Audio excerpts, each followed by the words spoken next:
రేయ్ 3 కాయలు రాసుకో.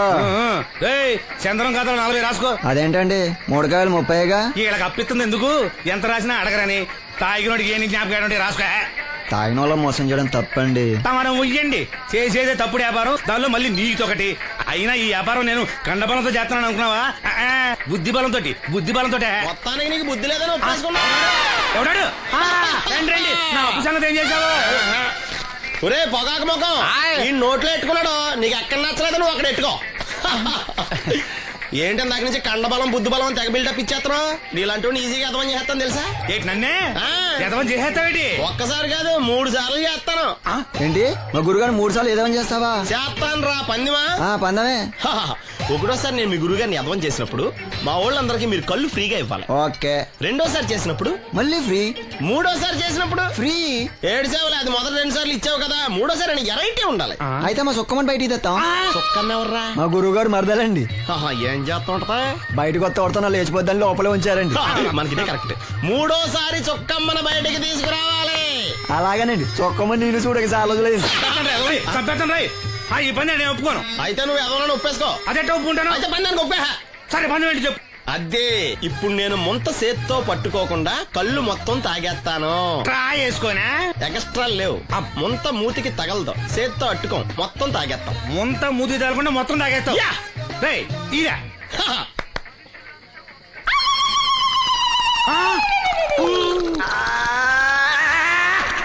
అయిపోయింది.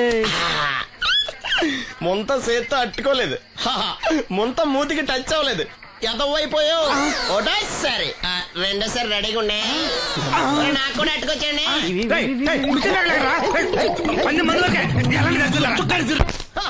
Good morning. ఏంట్రా పొద్దున్నే తగలడ్డావు? నేను ఈ మధ్య ఎదవలతో మాట్లాడడం మానేశాను. కానీ నేను మాట్లాడుతున్నాను బాబాయ్. ఎదవ మాటలు మాట్లాడితే తప్పు, కానీ ఎదవలతో మాట్లాడితే తప్పే ఉంది బాబాయ్. ఒరే బాబు, నువ్వు ఏ నక్షత్రంలో పుట్టావురా? జుట్లో తగులుకున్నావు నాకు. బాబాయ్ నువ్వు నక్షత్రం అంటే గుర్తొచ్చింది. నేను పగల సొక్కలు చూసి లెక్కడికి తెలుసా? ఏంటి పగల చుక్కలు చూసి లెక్కెడతావా? నీతో లెక్కెట్టాను కూడా. ఏంటి ఎగసెకాల? ఏదో ఒకసారి ఎదవం చేసావని ప్రతిసారి ఎదవం చేసేద్దాం అనుకున్నా నన్ను. ఓసారి అత్తమైన అవ్వేటి తొందరలో కట్టించండి. మా గురుగారు ఏదో కథ తెలిసిపోద్ది. చూసావా, మీ వాళ్ళు కూడా నువ్వు ఎదవ అవుతావు మంచి ఎక్స్పెక్టేషన్స్ లో ఉన్నారు. మరి నువ్వు రెడీ అంటే చెప్పు, పందెం వేసుకుందాం. పందెం అది లేవు లేవు. ఏంటయ్యి సొక్కలో నువ్వు చూపిస్తానది ఆకాశంలో కదా? అవి నక్షత్రాలు ఈ సొక్కల. నేను రెండోసారి కూడా అర్థం చేశాను. సొక్కమ్మని రెడీగా ఉండమని చెప్పా. ఏం కావాలి కట్టుకోవచ్చండి. అలాగే. ఏంట్రా నీ అబ్బా నన్ను ఎదవం చేస్తే నీ సంతోషరా? ఏంటి బాటిలోకి బిడ్డలతో వచ్చాడు? ఈసారి మనం ఎదవని ఒప్పుకోపోతే పాక తగలాడతాడేమో. అయినా మనం ఒప్పుకోం కదా. ఈసారి ఏ రూట్ లో వచ్చావో?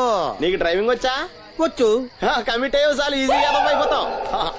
ఇది ఇండియా పాకిస్తాన్ బోర్డర్. ఈ 4 సైనికులు. ఖాళీ సీసా ఇండియా బార్డర్, 4 అగ్గిపెట్టులు సైనికులు. ఏంటి ఇర్రోడ్లా కనపడుతున్నా నీ కళ్ళకి నేను? సైనికులు ఎక్కడ ఉంటారు? బార్డర్ లో ఉంటారు. మనం వాళ్ళ దగ్గరికి వెళ్తే పేల్చేస్తారు కదా. పేల్చేస్తారు. అందుకే వాళ్ళని ఇక్కడ తీసుకొచ్చాం. ఇది యుద్ధ ట్యాంకర్. Cigarette packet. యుద్ధ ట్యాంకర్ కొంటే ఖర్చు ఎక్కువ అవుతుంది కదా, అందుకే సిగరెట్ పెట్టే యుద్ధ ట్యాంకర్. మరి నీకు డ్రైవింగ్ వచ్చు కదా? వచ్చు కదా. నువ్వు ఆ ట్యాంకర్ వేసుకొచ్చాయి. వచ్చేస్తాను. Super driving. Tanker train sound వస్తుందా? రాదు. మరి ట్యాంకర్ సౌండ్ వేసుకో. ఈ సౌండ్ ఈ 4 విన్నారు. ఈడన్నాడు, ఒరే ఎవరో హెలికాప్టర్ వేసుకుని అవతల నుంచి వచ్చేస్తున్నారు రా అన్నాడు. ఈడన్నాడు, కాదే విమానం వేసుకొచ్చేస్తున్నాడు రా అన్నాడు. ఈడన్నాడు, ఎల్లహే విమానం హెలికాప్టర్ అని సౌండ్ వస్తుందేంటి, ర్యాకెట్ వేసుకొస్తున్నాడు రా అన్నాడు. ఈడన్నాడు, మీ అందరూ ఎదవల్లాగా ఉన్నారు రా, రోడ్డు మీద ఎవడన్నా విమానం హెలికాప్టర్ ర్యాకెట్ వేసుకొస్తాడా? ఆడెవడో బస్సు వేసుకొచ్చేస్తున్నాడా అన్నాడు. ఈడెవడో కొంచెం తెలియగలడు నాకు మళ్ళీ. అందుకే ఆడ మీద మోకాల్లో ఉంది. ఈ 4 కలిసి దెబ్బలాడేసుకుంటున్నారు. నువ్వు చూసిరా అని. నువ్వు వేసుకురా. వస్తా. ఈడన్నాడు, అంతలా దెబ్బలాడేసుకోవడం ఎందుకురా, నీలంటాడు కదా ఈడు. నాకు ధైర్యంగా ఉంది, నేను వెళ్ళి చూసొస్తా అన్నాడు. వచ్చాడు ఆ. రా వస్తున్నా ఆగు. ఈడు చూస్తాడు ఆ. వెనక్కెళ్ళి కింద పడి ఒకటే నవ్వులేడు. ఎందుకు? ఒరే మీరందరూ చెప్పింది కరెక్ట్ కాదురా. నువ్వేమో విమానం అన్నావు, నువ్వేమో హెలికాప్టర్ అన్నావు, నువ్వేమో రాకెట్ అన్నావు, నేనేమో బస్సు అన్నాను. అయ్యేమి కరెక్ట్ కాదురా. ఒక ఎదవెవడో ఖాళీ సిగరెట్ పెట్టి పట్టుకుని డ్రర్ అని సౌండ్ చేసుకుంటా వచ్చేస్తున్నాడు రా అని చెప్పాడు. ఖాళీ సిగరెట్ పెట్టి పట్టుకున్నది ఎవడో నేనే. అయ్ డ్రర్ అని సౌండ్ చేసుకుంటా వచ్చేది ఎవడో నేనే. మరి ఎదవెవరు? నేనే కదా. ఇంకా నువ్వు అప్పేసుకున్నావు ఎదవని. 3 సార్లు నిన్ను ఎదవని చేసేసాను. కమాన్ సొక్కమ్మని రమ్మను. నేను పిలవను. ఓన్లీ నేనే లోనికి వెళ్తాను, అక్కడే పెట్టను. వద్దులే, దాన్నే బయట పిలుస్తా, అదే బెటరు.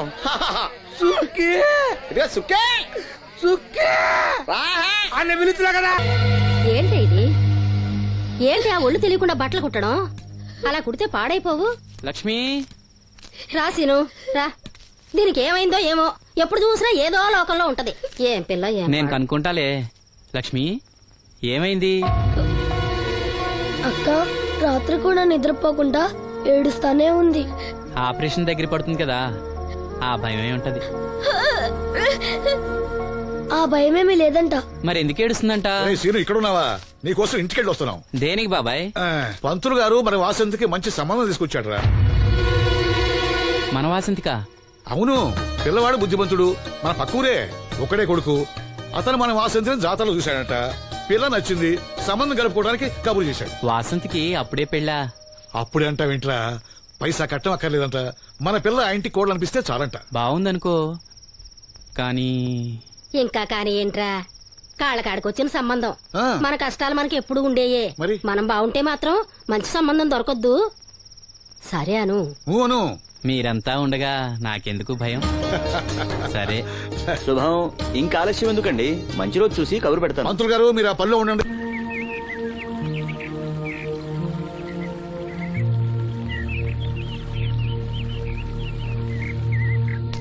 జాగ్రత్త. మా నాన్న ఈ నల్లుడు గారినండి. నమస్కారం అండి. నమస్కారం.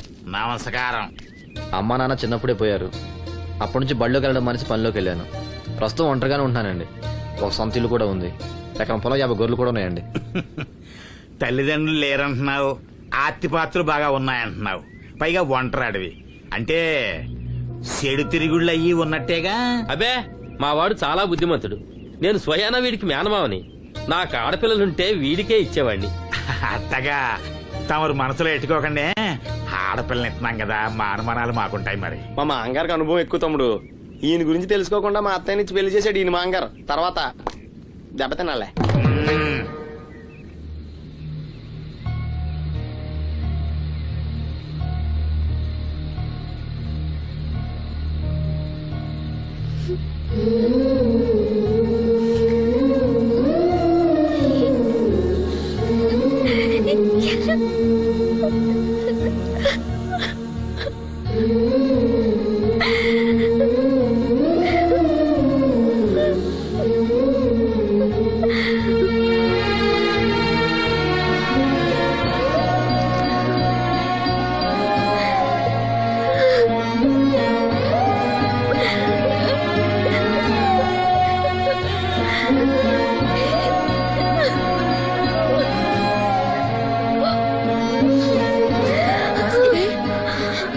వాసంతి,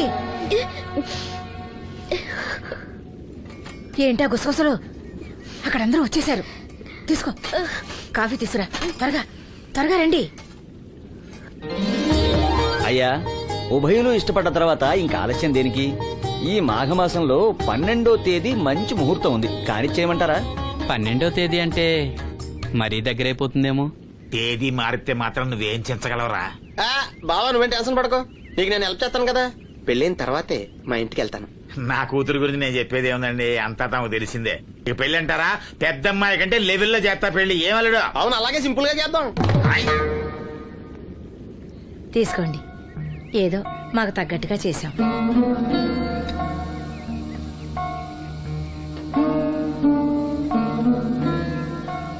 ఎరా సీను, ఏర్పాట్లన్నీ బాగా జరుగుతున్నాయా? బానే జరుగుతున్నాయి బాబాయ్. వస్తుంటే దారిలో అప్పలనాయుడు వాళ్ళ ఫ్రెండ్స్ కలిశారా. మన వాసంతి పెళ్లి చూపులంటే వాళ్ళు వస్తామన్నారు.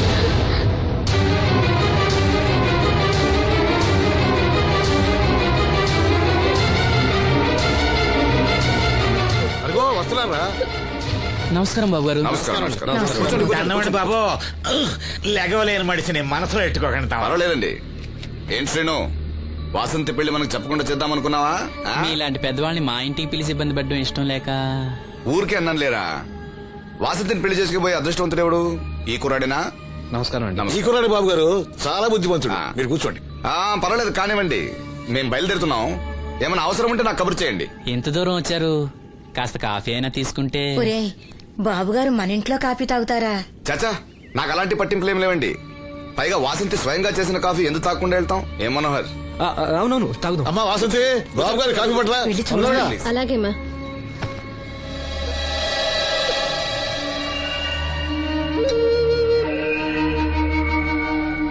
వద్దు. పెళ్లి ఎప్పుడు పెట్టుకోవాలనుకుంటున్నారు? వచ్చే నెల 12వ తేదీ అంటున్నారు. ఇంత తక్కువ టైంలో ఏర్పాట్లన్నీ ఎలా చేయాలో తోచట్లేదు. దాందేముంది, నేనున్నానుగా. మన వాసంతి ఇంకో ఇంటి అవుతుందంటే నాకంటే సంతోషించే వాళ్ళు ఎవరున్నారు? మీరు ఆ మాట అన్నారు, వాడికి అదే చాలు. ఆ దేవుడే మీ రూపంలో వచ్చి సాయం చేస్తున్నట్టు ఉంది బాబు. అవును శ్రీను, నిన్నిలా కళ్ళు లేకుండా పుట్టించినందుకు ఆ దేవుడి మీద కోపంగా లేదా? కళ్ళుండి ఎవరు మాత్రం ఆ దేవుణ్ణి చూడగలుగుతున్నారు? ఆయన గురించి పాడుకునే గొంతిచ్చాడు, అదే చాలు. నువ్వు ప్రతి సంవత్సరం శ్రీరామనవమికి రాముల వారి గుళ్ళో పాట పాడతావు చూడు, ఆ పాట ఒక్కసారి పాడవా? పాడు విందాం.